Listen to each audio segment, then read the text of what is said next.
é um prazer imenso estar aqui com vocês hoje, né?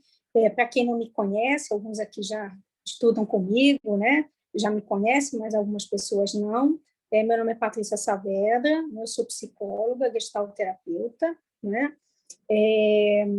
O tema é um tema muito atual, né? Ele trabalha com várias frentes. Por essa razão, né, numa palestra desse tempo é quase não impossível, né, mas assim é um desafio falar sobre todas essas frentes, né. Porém, eu vou começar a palestra, né, com uma reflexão, porque ela ajuda muito, não é? Essa reflexão, ela trabalha com a ideia de corpo, o nosso corpo. E também nos remete a uma reflexão sobre como nós nos relacionamos. Porque a ideia inicial sempre que a gente sempre fala, que eu estou em relação com alguém ou com alguma coisa. Mas, na verdade, nós somos as relações. Né? Nós somos as relações, por quê? Porque nós...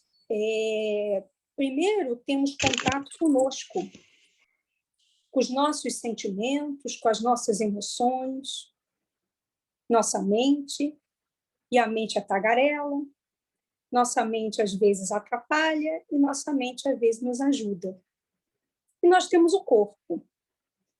A metáfora que eu trago aqui, ela tem uma relação e foi tirada da pandemia, porque a gente sempre pensa na pandemia como algo que veio para nos tirar do eixo, quando ela também veio para nos reconfigurar.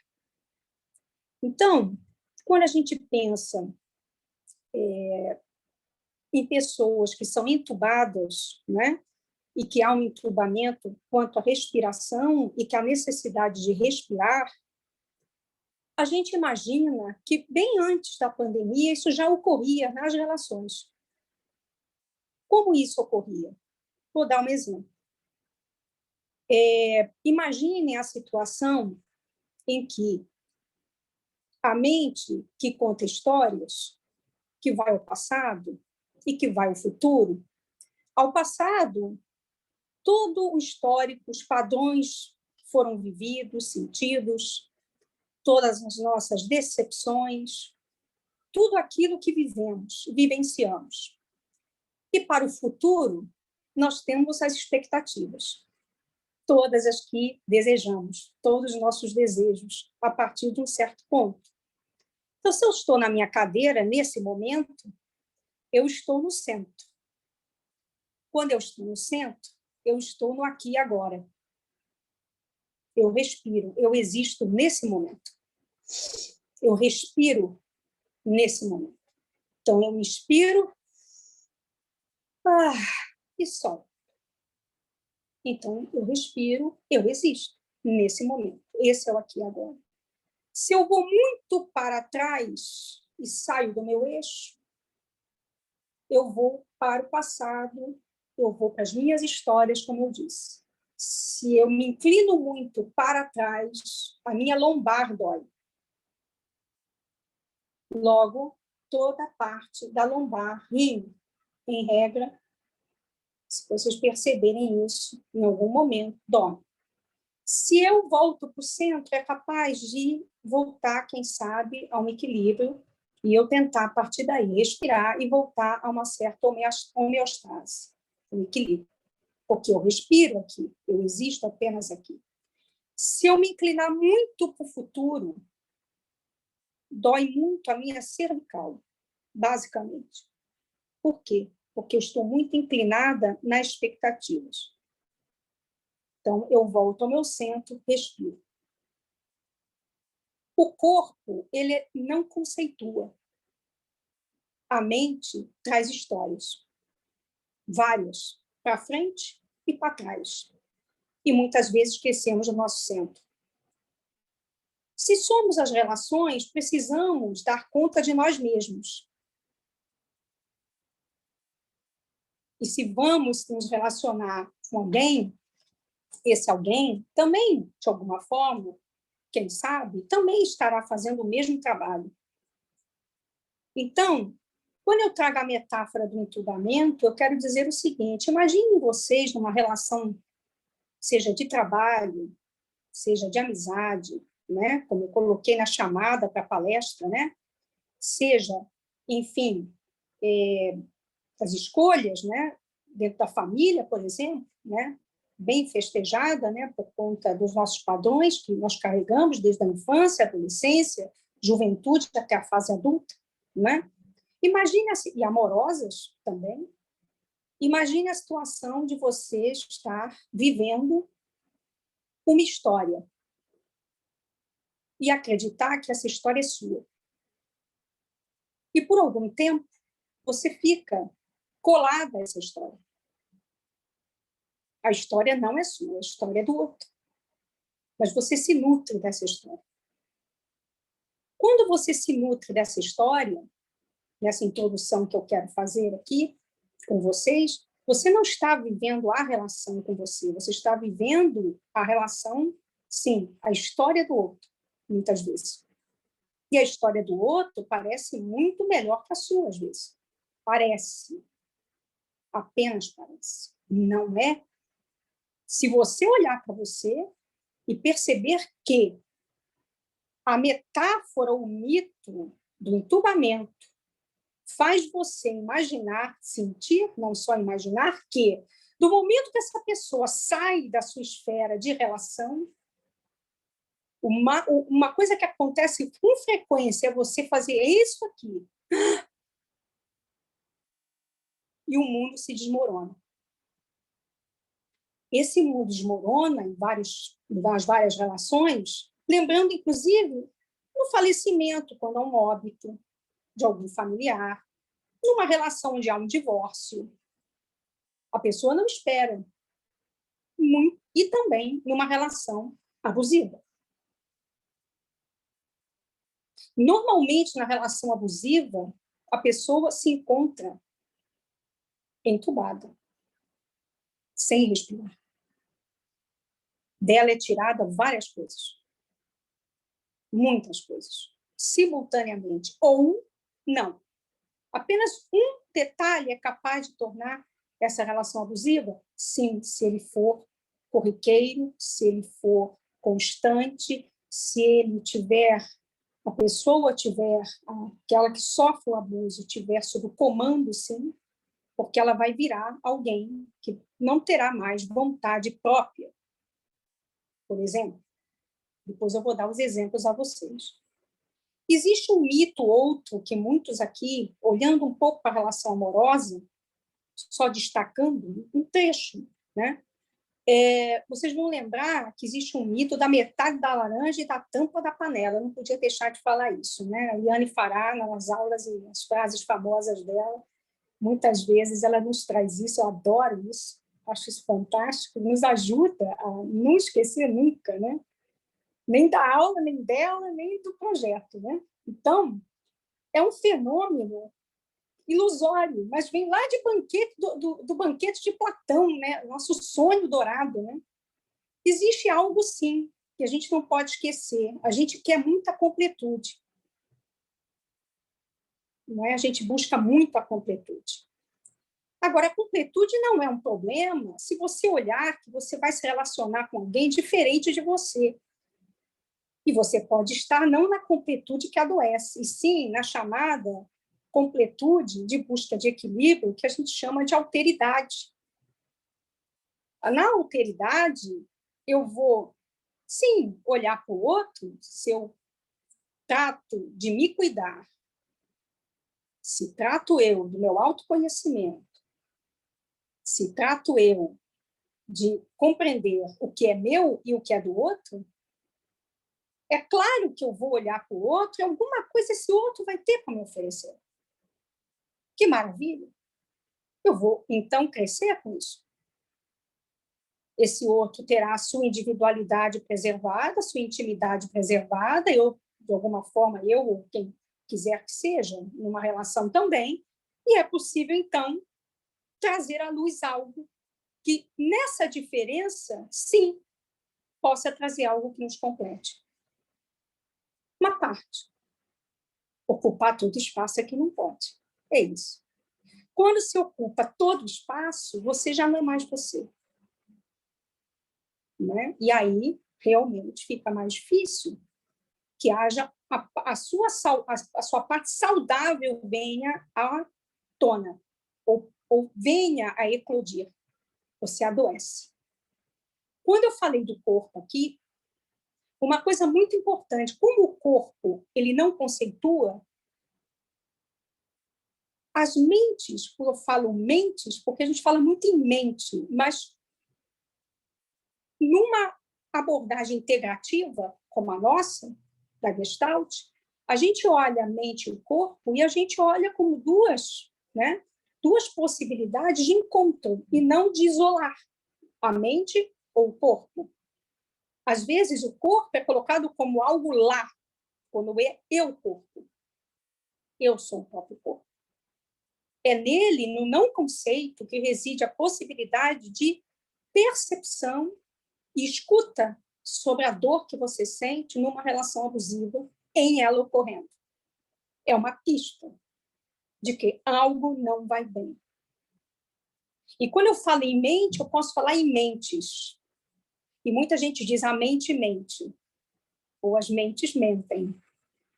3 tipos de mente nos atrapalham: a autocentrada, a condicionada e a mente muito séria. Né? No autocentramento, eu olho para mim e eu uso muito o mim, eu, meu, e eu esqueço do entorno. Numa mente condicionada, eu condiciono a minha existência do outro, ou das histórias que eu vivi. Eu guardo rancores, mágoas, medos. E na mente séria, eu me engano. Eu me engano, porque eu não acredito pertencer ao mundo, acreditando que esse mundo não é bom para mim. Eu sou alguém que critico. Então, numa mente séria, a crítica está muito presente. Isso de uma forma geral, porque aqui não dá para falar sobre tudo isso. Mas trouxe para vocês uma ideia do que essas 3 mentes podem vir a atrapalhar, não é? E o corpo, como é não conceitual, repito, muitas vezes nós estamos em aflições e a gente olha o pote de mel em cima de uma mesa e várias abelhas zumbindo nesse pote, ao lado, ao redor desse pote de mel. Se você ouve o seu corpo, por alguns instantes, quando a mente estiver numa dessas 3 formas que eu disse aqui, exemplificando, autocentrada, condicionada ou perturbada ou séria, possivelmente a perturbação, esse autocentramento e essa seriedade perdem força um pouco nesse momento que você está prestando atenção no corpo. Tem uma frase que eu costumo dizer que os pés não brigam. Os pés não brigam. Os pés te colocam aterrados, sobre ele te dá base, te coloca no centro, como eu estou nesse momento aqui, bem no centro, dizendo: eu respiro, eu estou no meu aqui e agora, eu existo aqui. E os meus pés não estão brigando. Pode ser que a minha mente aqui lembre: será que eu vou esquecer aquilo? Será que aquele compromisso eu vou conseguir cumprir? A mente vem toda hora aqui falar alguma coisa para mim. Mas se eu estou centrada e prestando atenção e concentrada no que eu preciso fazer, assim, mas ao mesmo tempo na minha respiração, no meu pulmão, que eu inspiro e eu expiro, eu jogo fora aquilo que não me serve mais. Percebam que nada é nosso, nem o ar. Eu inspiro e eu preciso expirar, ele não fica retido, a não ser que eu retenha. Exemplo, antes de entrar nos sinais da presença da relação abusiva. Vocês vão entender porque que eu estou fazendo esse link. Se eu escuto de um cliente que eu só vou respirar quando a minha tese ficar pronta, percebam isso. A gente escuta isso na clínica, agora eu vou partir para a clínica. Se eu escuto de um cliente que eu só vou respirar, abre aspas, quando a minha tese ficar pronta, ele está me comunicando na escuta o quê? Ele está me comunicando que ele não vai respirar. Ele retém o ar. O que acontece quando se retém o ar? Não um movimento corporal. Então, tudo isso tem relação, sim, com o que eu vou apresentar agora em relação à metáfora do entubamento, porque vive-se uma relação com outra e não consigo mesmo. Então, as histórias que você está vivendo não são suas, são do outro. A metade da laranja, a tampa da panela, não é que elas não possam existir, até podem existir como um mito no banquete de Platão, mas é necessário que se coloque os pés que não brigam no chão para atentar-se para o corpo e perceber os sinais. Já estou dando pistas de alguma coisa que, ao final, são os caminhos para sair da cilada. Porque nós somos convidados a entrar em várias, gente. Por favor. São várias ciladas. Quando eu comecei a preparar a palestra, comecei a rir só de anotar quais são os sinais dessa presença da relação abusiva. E ri muito e chorei muito, né? Porque a gente chora e ri ao mesmo tempo, né? Que me fale o Lucas, né? E o Rafael, não é isso? Que trataram da criança hoje. Né? E tem tudo a ver com o útero materno, tem tudo a ver com a nossa necessidade de volta ao útero materno, os nossos desejos de completude do outro, que o outro nos complete. Sabe por que a gente cresce, gente? A gente cresce para não voltar para o útero da mãe. Senão a gente voltar, e aqui está a pista. Quais são esses sinais na clínica? Né? E outra coisa importante, nosso desafio, que foi dito na mesa hoje, redonda de abertura, com relação à prática da nossa clínica online, é desafiadora. Nós tivemos que nos reinventar, reinventar.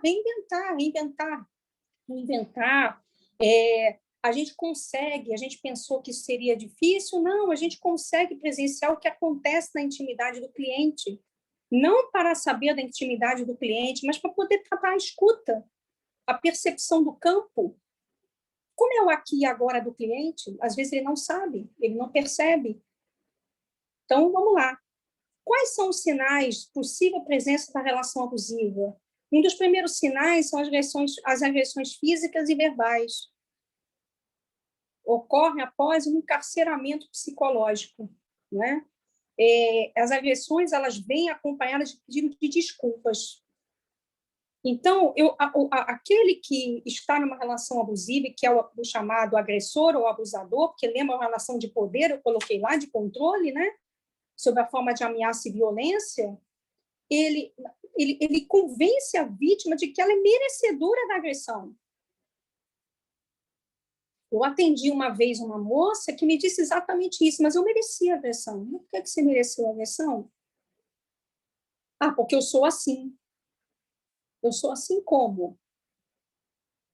Como é ser assim? Né? E ela mal sabia que no relatório do registro de ocorrência policial, ela já havia chamado ele para uma agressão física grave 7 vezes. E as 7 vezes ela retirou, como elas mesmo dizem, a queixa. Isso é sério. Lembrando que a agressão verbal ela é tão forte quanto a física. A agressão verbal destrói uma coisa que eu ainda vou falar que vai destruindo, né, a autoestima. Tanto a física quanto a verbal. Ela é tão nociva quanto a física. Ela encarcera, ela entuba. A pessoa fica sem respirar e ela acredita que está respirando com o pulmão do outro. Quando aí ela leva um susto, e é aquilo que eu disse no início. E ela fica perdida, já não sabe mais o que fazer. Muitas vezes nos procura em consultório desesperado ou desesperada. Lembrando que, quando eu falo de relação abusiva, eu falo de relação abusiva provocada por homens contra mulheres, mulheres contra homens. Eu estou falando de várias relações. Eu estou falando que tem relações de trabalho, relações, enfim, familiares, relação de amizade, relações amorosas. Claro que, muitas vezes, a que vai na frente como um carro-chefe é a relação amorosa, né? A busca por um parceiro ou uma parceira. E hoje nós não temos só homem e mulher, no sentido homem e mulher, como todos falávamos antes. As relações são permeadas de todo tipo, né, de possibilidades, da monogâmica à poligâmica, né? Relação homoafetivas. Isso tudo está aqui incluído, nada se exclui. Porque, ainda que a relação seja poligâmica, os problemas são os mesmos. Não é porque é monogâmica que é menos do que a poligâmica. Apenas vai aumentar o espectro, que seriam 4, 3, 5. Mas o ciúme existe, a raiva existe, as polaridades vão aparecer, seja em qualquer tipo de relação. Então, isso é bom eu frisar aqui, para não parecer que eu só estou falando da relação amorosa. Eu falo aqui, quando se criou a ideia da palestra, se criou a ideia, não era amor, era cilada, em todas as possibilidades, mas, claro, é bem difícil falar de tudo, então eu estou rastreando para pegar as pistas de cada um, e cada um vai saber onde pode estar a pista, né? Estou deixando livre, aqui, fluídico. Segundo, que pode acontecer, mudanças súbitas de humor, muito comum. É engraçado e triste ao mesmo tempo, porque tem pessoas que chegam no consultório e riem, ele só falou aquilo de brincadeirinha, quando ele melhorar, ele volta, ou ela volta melhor. Esse é o engano, é o auto-engano, né? Porque o agressor mantém a pessoa, né, ou a agressora, ou quem quer que seja, presa emocionalmente com a expectativa de ser bem tratada nos momentos mais leves, aparentemente mais leves, né? Então, a pessoa que agride tem a capacidade de ser amável e gentil, quando, na verdade, está aguardando para a próxima, né, investida. E a pessoa, como eu disse, vivendo na expectativa de melhora, permanece presa àquela situação. Ele vai melhorar. Eu vou conseguir transformar ele, ou ela, quem quer que seja, em qualquer relação. Eu vou transformar. Ninguém transforma ninguém. A gente pode até, como eu disse, na busca da alteridade e buscando alguma coisa que nos ajude do outro, buscar algo para acréscimo, não para a não saúde. Não é? Terceiro, muito frequente, ataque ao patrimônio. Muito frequente. Aliás, agora, com a pandemia, eu acabei de escutar questões relativas à internet, aos golpes, não é só ali. Os golpes muito claros, inclusive ardilosos, com relação a valores. Chantagem nos bens e patrimônio da vítima. Ela vira refém. Principalmente se a pessoa tem uma profissão, às vezes acontece, a pessoa tem uma profissão muito boa até, realmente se formou engenheiro, se formou médico, se formou em advogado, estou falando aqui, professor, qualquer profissão, enfermeiro, qualquer uma, professor, como eu disse, qualquer uma, e não recebe, não está trabalhando, mas promete que vai trabalhar, mas está ali na casa da pessoa, ocupa o lugar, enfim, e com isso vai tirando tudo que é da pessoa, até muitas vezes chegando ao ponto da pessoa que está morando com essa outra ser taxada como a doida, maluco ou maluca, enfim, e, quem sabe, dando remédios para tomar e fazendo com que a pessoa acabe simplesmente com uma doença grave, corporal e mental. Isso acontece com muita frequência. E você vai descobrir que, com o tempo, em terapia, buscando autoconhecimento, em outras práticas, que não é bem assim. Se dando abertura e disponibilidade para evoluir como pessoa, entendendo quem você é. Quarto, perda da liberdade de ir e vir. Essa é fantástica. Essa aqui eu acho fantástica, porque liberdade é algo muito importante. Se perde a liberdade, tudo que eu falei antes, eu podia até resumir aqui também, né? Mas é bom a gente dissecar, né? É bom a gente deixar isso bem colocado, porque na clínica é o que aconteceu na minha clínica, e que eu escuto também na clínica de todos nós aqui, que clinicamos, né? O agressor controla a liberdade da outra pessoa de ir e vir, seus horários, suas conexões, suas decisões, né? Isso fala da relação, denuncia o que ocorre na relação, né? Por exemplo, em sessão, a pessoa está com o celular do lado e toda hora toca. Já terminou? A gente percebe que essa pergunta pela resposta. Vai terminar quando? Acaba quando? Você está ainda aí? Mas está demorando. Não acabou a sessão? Onde você está? Essa pergunta é ótima. A última já resume todo. Onde você está? Criando uma desconfiança, né? uma busca incessante por uma resposta que, na verdade, a pessoa vai dar, porque ela está ilhada, ela está encapsulada, ela está entubada naquela relação. Ela precisa se libertar e respirar. Número 5, competição. Insuportável para aquele que é o abusador ou abusadora, ou aquele que comete agressão, que essa pessoa dê um passo arriscado na vida, com coragem. Principalmente ligado a qualquer coisa, profissão, a ascensão do outro é insuportável. Né? O outro não pode ascender, ele não tem direito sobre a sua própria vida. Equivale à liberdade de ir e vir da mesma forma. Se vocês começarem a olhar, tudo gera essa questão. Né? Então, a competição, eu não desejo o crescimento do outro, né? Desencoraja o outro, aquela pessoa que diz assim, para que você vai fazer isso? O quê? Mestrado? Doutorado? Você é doido? No Brasil? Nem pensar, não precisa. Não precisa, você está perdendo seu tempo. A pessoa não precisa nem fazer isso, a pessoa pode até estar no trabalho, num determinado bairro, e aí vai e muda de local. Um bairro de Botafogo, por exemplo, para o centro, só para trabalhar.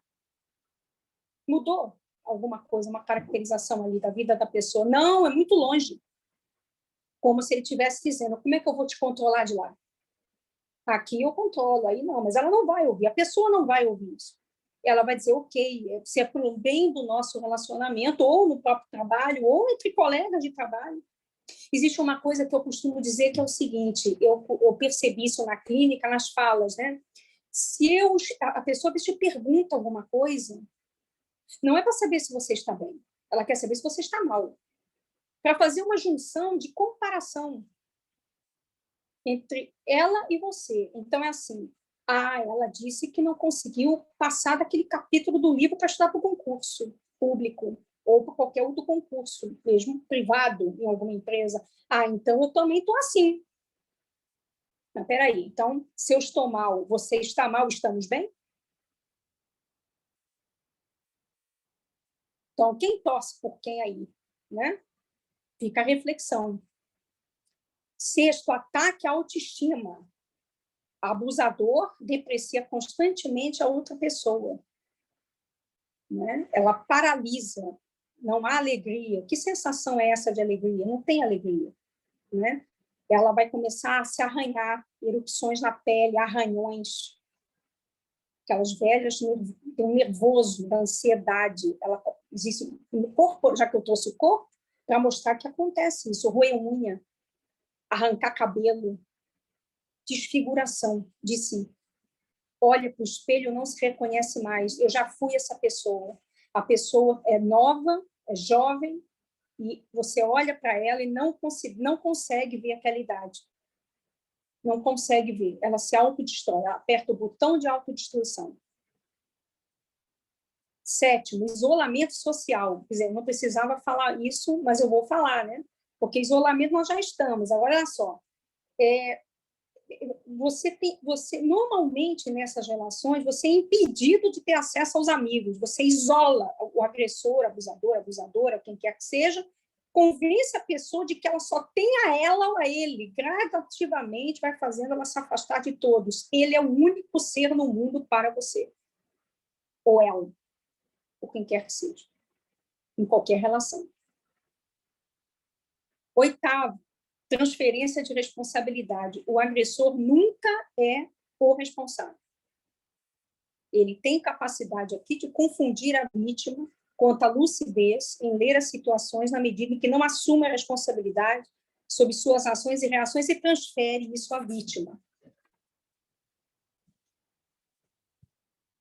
E o último, quer dizer, isso aqui, gente, é só um apanhado, tá? Eu podia ter aqui 20, eu peguei as principais, tá? É um apanhado. Então, O nono é chantagem emocional, bem comum dos manipuladores, né? Todos nós manipulamos de alguma forma. Não estou dizendo que manipulação é ruim. A manipulação saudável, aquela que é para uma evolução, que você vai introduzindo coisas saudáveis para aquela pessoa poder se conhecer, uma reflexão. Você não vai pegar a mão da pessoa e fazer por ela, né? Você simplesmente vai dar alguma dica, você vai mostrar o que você pensa, enfim, de alguma forma, né? Mas aqui não. O agressor aqui, ou o abusador, manipula a vítima com ameaças diretas ou indiretas, que geram intimidação velada, não só direta, mas velada, gradativamente aberta, como eu disse. Então, essa chantagem emocional é muito comum, né? Nós temos, dentro desse contexto, uma gama de exemplos de relações abusivas, de pistas de relações abusivas, né? E para dar um fechamento aqui sobre as pistas, né? Eu já falei no início uma das pistas, que é observar o corpo, porque se você cai numa dessas ciladas ou em todas essas ciladas, né? Que são ciladas da vida, e nós viemos aqui para aprender, nós não viemos aqui para falar certo ou errado. A gente tem essa forma de falar, não é equivocado se falarmos, nós vamos falar isso. Tá? Mas é importante que a gente lembre sempre qual a razão da gente estar aqui. Tudo isso vem, tem uma dor corporal, essa dor corporal ela abre uma luz para você de saída. Então, quando você sente o seu corpo e intuitivamente, ou na sua percepção, você vê que tem uma dor que vem para o coração, ou uma dor que vem para a garganta, uma ânsia de vômito, se dói a perna, se há uma dor de cabeça, para um pouco e respeita essa dor, não foge da dor. Uma das primeiras possibilidades de você, olhando para o seu corpo, entender que ele é seu amigo, ele está aqui para te fornecer as informações preciosas de como ou para que aquela dor, não é por quê, é para que aquela dor se instalou em você. Para quê? Qual é a razão? Mas buscando para quê? Ela está ali para uma função. Olhar para esse corpo, respeitar esse corpo, não abandonar esse corpo. Isso, para mim, é uma das chaves mestras de ter a possibilidade de sair da cilada. O autoconhecimento, através da terapia, não é? Quando não se pode, a pessoa não tem condição de resolver sozinha, porque, veja, às vezes a pessoa consegue de alguma forma, mas se ela não consegue, pedir ajuda, não ter medo, porque a maioria das vezes, por vergonha, por medo de ser julgado, a pessoa não vai pedir ajuda. Ela não vai até alguém, nem um amigo, muitas vezes se fecha em copas, achando que se eu comunicar, vou ser julgada, vão me dizer que eu sou isso, que eu sou aquilo, e o famoso tem que. Ah, você tem que, vão me dizer que eu tenho que fazer, tem que. Bem, nesse momento, você, pelo menos, busca ajuda, conversa com alguém e busca o trabalho terapêutico. Uma coisa que o terapeuta, muitas vezes, e é bom que deixemos aqui bem claro, o terapeuta acompanha o cliente. Muitas vezes o cliente vai chegar com tudo isso, você está enxergando isso, você escutou isso, você sabe da dificuldade do cliente e você está acompanhando, você sabe que ele pode fazer uma escolha. Essa escolha precisa ser respeitada naquele momento, porque ele está em progresso, ele vai, em algum momento ele vai, se ele se der o direito, abertura e disponibilidade para isso, ele vai, ele consegue. A gente tem que acreditar que o cliente consegue, que o cliente vai tentar e vai conseguir, ele vai cair, ele vai levantar, e a gente está ali para dar a mão. É isso que o trabalho terapêutico faz. Isso é fundamental, um investimento em si, para você poder entender algumas coisas que eu coloquei aqui para vocês, né? Do que nós nos nutrimos no dia a dia. Nutrição. Vocês acabaram de escutar falar de nutrição. Do que nós nos nutrimos em relação conosco mesmo e com o outro? O que nós buscamos? Quem sou eu na relação? quem sou eu e o que a pessoa significa para mim, aquela pessoa, aquela situação. Porque, lembrem, tem aquela situação que tem o eu, tu e eu isso. Às vezes eu me relaciono com uma pessoa e estou me relacionando com um objeto. Eu só quero aquela pessoa como um objeto, não como uma pessoa, efetivamente.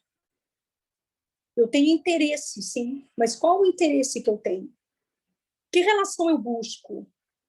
Que relação eu busco? Se eu não me conheço, o que eu quero viver e experimentar nessa relação, se eu não me conheço? Se eu não me conheço, como eu vou saber o que eu vou querer experimentar nessa relação? Equilíbrio entre dar e receber. Criança interna, como é que ela está? Cuidar disso, porque você pede muito ao outro. Aquilo que eu falei da completude, metade da laranja. Aonde é que ficou o gap? O que me prende? O que me machuca aqui e agora? Enfrentar essa dor, não jogá-la para debaixo do tapete. Qual a relação que eu quero e como alcanço ela? Eu exijo muito do outro. Será que o que eu exijo do outro é o mesmo que eu faço ou que eu sou? Eu quero a pessoa assim, assim, uma relação amorosa. Eu quero a pessoa inteligente, honesta, assim, ética, monogâmica, papapá, papapá, que não me traia, né? Assim, a gente costuma fazer assim, na relação amorosa tem essa listagem, tem várias, 20 itens. Olha para essa listagem e vê se realmente você também segue aquilo, né? Estou só colocando aqui, porque isso é também importante, né? Fazer um mapa desses relacionamentos no aqui e agora. Como é que está o relacionamento com você, se é que você sabe identificar, e a mapa de relacionamento com as pessoas que você se relaciona, né? Se sei identificar o amor, né? E se sei identificar os padrões de comportamento, porque são vários nossos padrões de comportamento, e esses padrões vêm também dos padrões que a gente adquire lá de trás. Então, gente, eu acho que é assim, finalizando, né, nós temos principalmente a necessidade aqui de um aprimoramento pessoal. E esse aprimoramento pessoal, né, da busca de nós mesmos, de mergulhar dentro de nós mesmos, superar nossas limitações, né, procurar ajuda profissional quando não for possível, né, identificar se a gente tem medo de ser feliz na nossa, nas nossas relações, né? Tudo encanta, tudo provoca medo. A gente escolhe o quê para viver, né? Como atingir essa saúde? Como buscar essa saúde, né? A gente tem um trauma do nascimento, né? A gente nasceu no paraíso, não é isso? A gente foi expulso dele, né? Assim, também tem esse mito, né? Essa história, né? E a gente fica preso nisso muitas vezes, né? Não há paraíso para nós, né? Então, a ideia também de considerar a biologia, a cultura, a personalidade que molda o indivíduo, e uma vontade pessoal, né? Uma autoanálise. E eu acho que, com isso, a gente pode, buscando dentro de nós mesmos o melhor de nós, aceitando os nossos limites, a gente consegue, de alguma forma, trazer à luz aquilo que a gente precisa enfrentar no dia a dia, no nosso momento, e evoluir. É isso, gente. Então, estou aqui à disposição com as perguntas, porque também com as perguntas e com as questões, né? Estou dando assim um tempo bem, acredito eu, de bom tom, né? Para que vocês tenham tempo de escrever, de refletir. E eu estou aqui à disposição de vocês. Olha, temos aqui 2 comentários já, né? Um é da Letícia Esther de Andrade, que ela diz: achei excelente quando a facilitadora disse que há uma dor. Quando há uma dor, a pergunta não é como nem porquê, mas sim para que a dor está ali. Sim, sim. O para quê nos remete a olhar para não nos remete a não olhar para a nossa mente unicamente, porque a nossa mente vai trazer várias histórias, vai nos remeter aos padrões de comportamento que já estão de alguma precisa inclusive de reiniciar, de você fazer uma mudança. E nossa vida não é linear, ela é espiral, ela é uma espiral. Então, hoje, na mesa de abertura, foi dito pela Tina, né? Hoje eu tenho 54 anos, eu não me sinto com 54, eu me sinto com 30. Então, se eu não atualizo o meu programa aqui, entendeu? Cerebral, biológico, se eu não estou com o meu sistema parasimpático, gente, é muita coisa, entendeu? Se eu não tiver com o meu sistema parasimpático em ordem, minimamente, eu vou ficar lá atrás, eu vou parar quando eu tinha quanto? Lá 30, dos 30 daquela época. Não é mais assim. Desde os 50 daquela época. Então, o para nos ajuda. Sim. A dor tem um significado. Vai, acolhe. Isso é o acolhimento. Acolher a sua dor, segurar. Eu geralmente pego uma almofada e seguro. É a minha criança, na verdade, que eu estou segurando quando eu sinto a minha dor. Isso é fantástico. Porque você olha para a sua criança e acolhe, diz assim, vem cá, eu te acolho. O que você está precisando? Para que você está com esse choro? Para que você está com essa dor? Me conta sobre essa dor. Você vai fazer esse trabalho um pouquinho, segurando e apalpando e se dando carinho. De repente, você vai ter alguns insights que podem gerar em você a possibilidade de sair das ciladas, que não são só essas que eu coloquei aqui. Gente, é muita cilada. Essa aqui é só do relacionamento abusivo. Tem as outras que não se tratam de relacionamento abusivo, que são ciladas também. Né? A gente chama de cilada aproveitando a música do molejo, né? Eu acho que eu não errei, né? A música do molejo mesmo, né? Senão, né? Zero para mim, né? Zero para mim, né?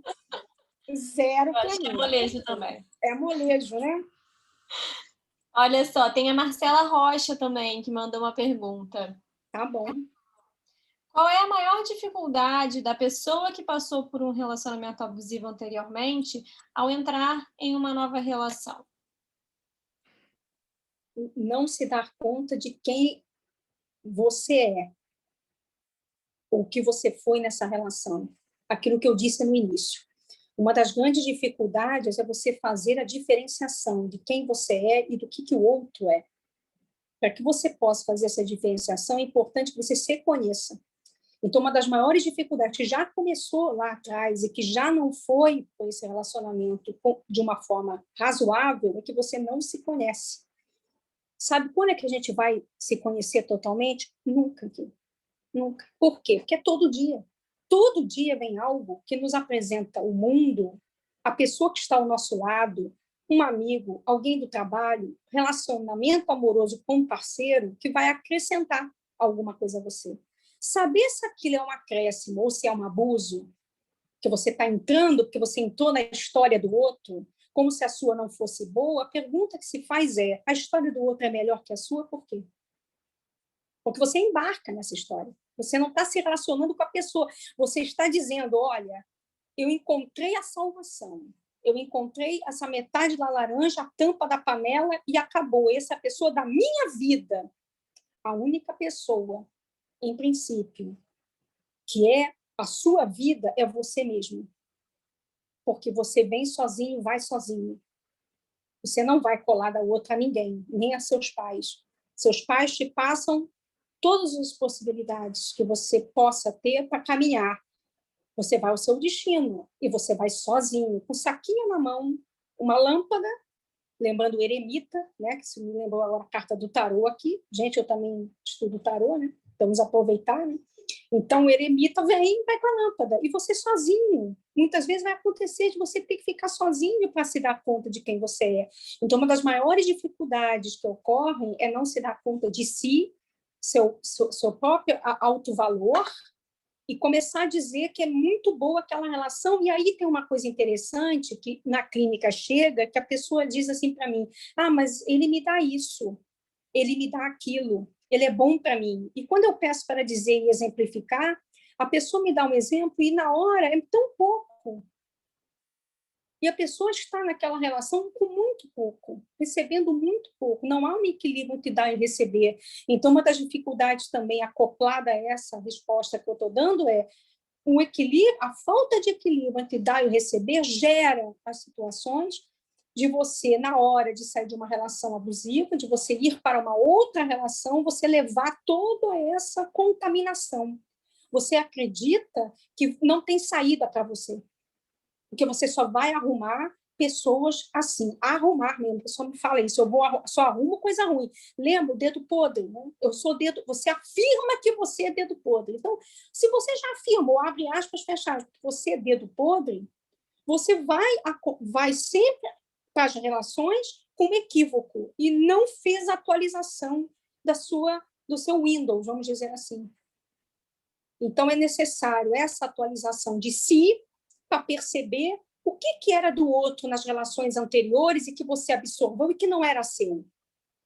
E o que era seu, que fica e que você valida. Outra coisa, o outro não é senhor dizer o que você é ou deixa de ser, porque nem você se autodefine a todo, você não se define taxativamente, você está sempre modificando o seu olhar, você está sempre fluindo na vida, porque sem movimento não há vida. Então, se você está fluindo, você está toda hora se modificando. Então, hoje você tem um pensamento, um sentimento, amanhã pode modificar. Então, uma das grandes dificuldades é esse invólucro que eu disse no início, o entubamento também. Né? Entubamento que acontece quando você deixa de respirar e acredita que você não respirará nunca mais, você vai se entubar sempre. Então, dê abertura e disponibilidade para que ocorram as novas relações, partindo de você, já que eu disse no início que você é a relação, nós somos as relações. A primeira pessoa que se relacionar bem com você é você mesmo, não esperar do outro, esperar de você, sim, o melhor para si. Aí, sim, essas ciladas podem se ficar aquietadas, não chegam até você, como aquele pote de mel que eu disse, das abelhas em volta, né? Você sente o seu corpo, sente que você tem domínio sobre você mesmo. Aí é mais difícil que o abusador ingresse e você possa fazer relações saudáveis, tá bom? Tenha relações saudáveis, mais saudáveis. Não sei se eu respondi, gente. Se tiver alguém que eu respondi e não ficou suficiente, pode aí falar com a Paula lê para mim. Tem algumas perguntas, tá, Paty? Vamos ver se pode a gente consegue responder todas. Pode, tem bastante perguntas. Consegue. Essa era mais intensa, eu precisava responder, porque ela foi bem mais funda. Essa da Isabela Mota. Uhum. Ela primeiro faz um desabafo assim no início, que ela fala: me dando conta que talvez esteja deixando passar essa pulga atrás da orelha que ficou desde a primeira vez com uma cliente minha, que suspeito que sofre de um relacionamento abusivo. Como lidar com esse encobrimento da pessoa sobre o seu abusador, no sentido de que ela não se dá conta ainda e, de fato, está adoecendo? Sim, aí é o que eu disse, né? Primeiro, o acolhimento, não dá para invadir também, né? Eu entendi qual é a preocupação dela, essa preocupação também é minha, viu, Abel? Não é só sua, não. Muitas vezes você está vendo que aquela pessoa ali está no relacionamento abusivo, ela está adoecendo, o corpo está adoecendo, né? As intervenções são intervenções, né, de busca, né, de reflexões. Normalmente eu faço perguntas, aquelas que eu disse aqui para vocês no início, né? Aquelas perguntas de reflexivo. O que você está ganhando com isso, né? O que você está perdendo com isso, né? Porque muitas vezes a pessoa me responder, não, está tudo bem. Mas o que está tudo bem? Ela só fala isso, mas não me dá exemplos. Aí ela vai me dar um exemplo. Aí eu posso dizer assim, olha, posso dizer para você o que eu estou sentindo aqui? Porque eu estou olhando para o meu corpo. Como é relacional, né? Eu estou numa relação dialógica, né? Uma relação em que eu estou ali à disposição daquela pessoa, disponível e em contato com aquela pessoa, então, nessa hora eu digo assim, olha, posso dizer de tudo que você ouviu, o que bateu para mim? Bateu que é muito pouco o que você me disse.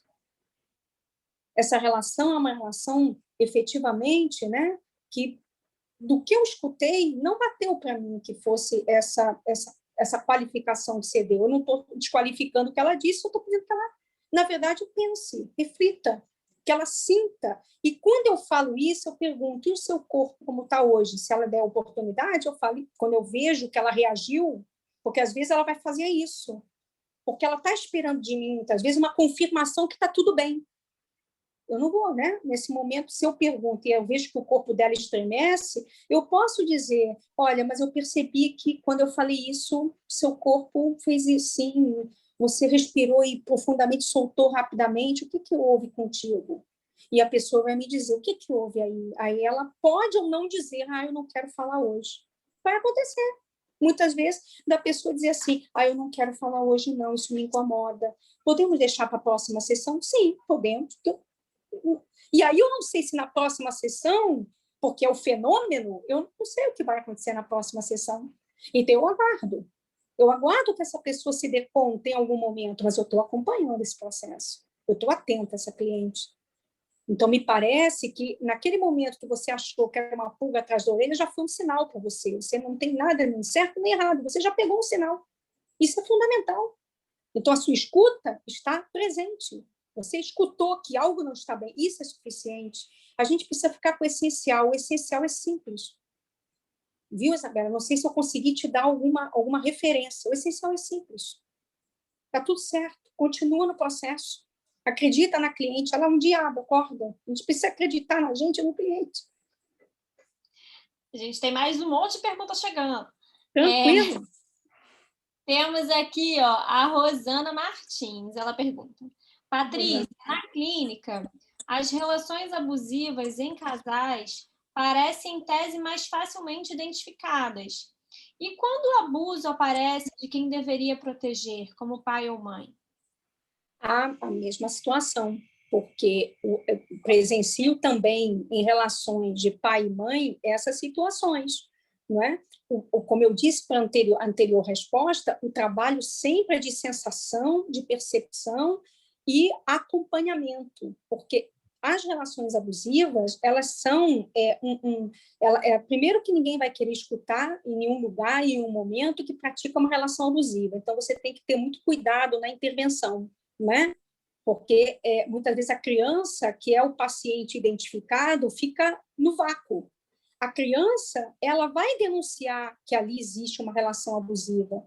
A criança denuncia isso porque ela está agressiva muitas vezes, porque ela se arranha, ela se corta. E quando o pai e a mãe chegam no consultório, me dizem, como já escutei, e quando eu fiz o curso uma vez, eu não conserto crianças, né? Porque o pai e a mãe pedem, conserta meu filho. E quando eu vou ver, não tem que consertar o filho de ninguém. Quem precisa de terapia, muitas vezes, é o pai e a mãe.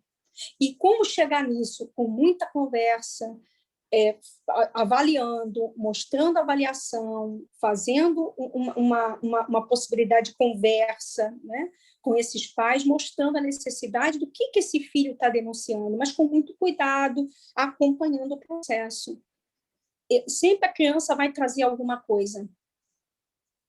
Patrícia, faltam 5 minutos. Tá bom. Tem muitas perguntas aqui ainda, assim. Então, eu não vou repetir de quem já fez, para dar a oportunidade de aparecer, né? Perguntas de alguém que ainda não veio. Oi? A minha sugestão é as pessoas podem dirigir as perguntas para a Patrícia, para o contato, e a gente passa as perguntas para ela. Perfeito. E aí, vou aceitar o convite que a Iriane fez nas outras palestras, a gente fez na nossa, foi super legal. Então, agora eu acho interessante, sei lá, abrir a fala para as pessoas que estão aqui assistindo. Quem quiser falar um pouquinho como é que está saindo, o que está levando dessa palestra, né? O que fez sentido, o que agregou daqui. Então, quem quiser falar, quem se sentir à vontade.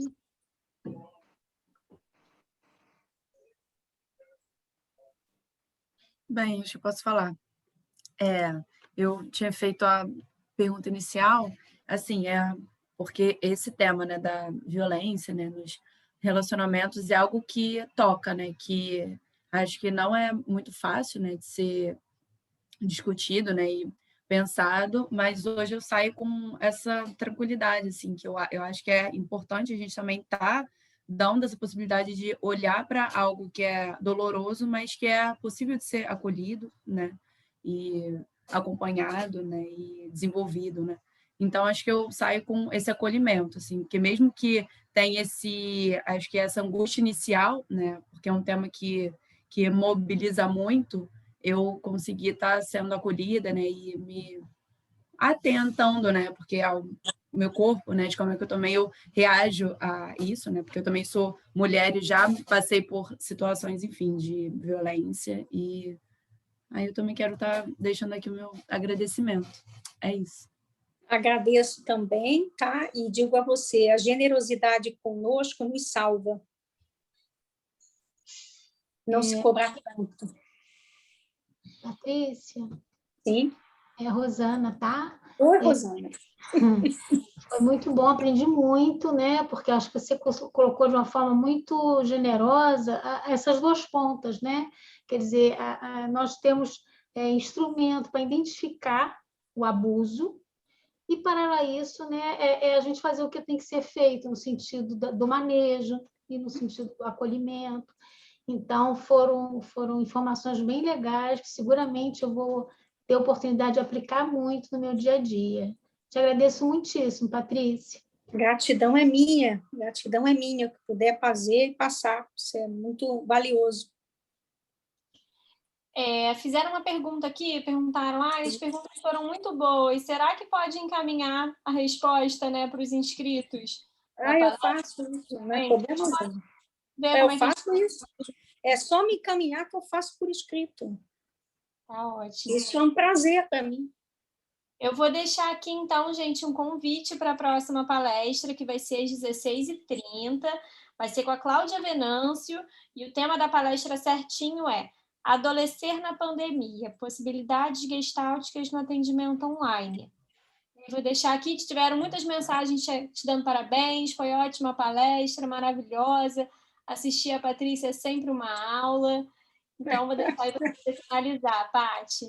Tá bom. Olha, Paula, gratidão pelo acompanhamento, super monitora.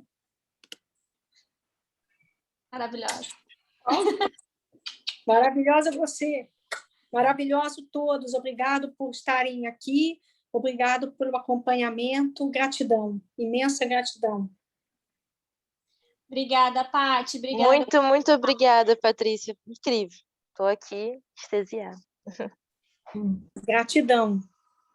Gente, deixei o link aqui no chat, tá? Quem não tem o link, quem não se inscreveu para a próxima palestra, ainda pode se inscrever. O link está no chat, tá bom? Mas se alguém, por acaso, sair e tudo mais, tem também no link da bio no Instagram do contato.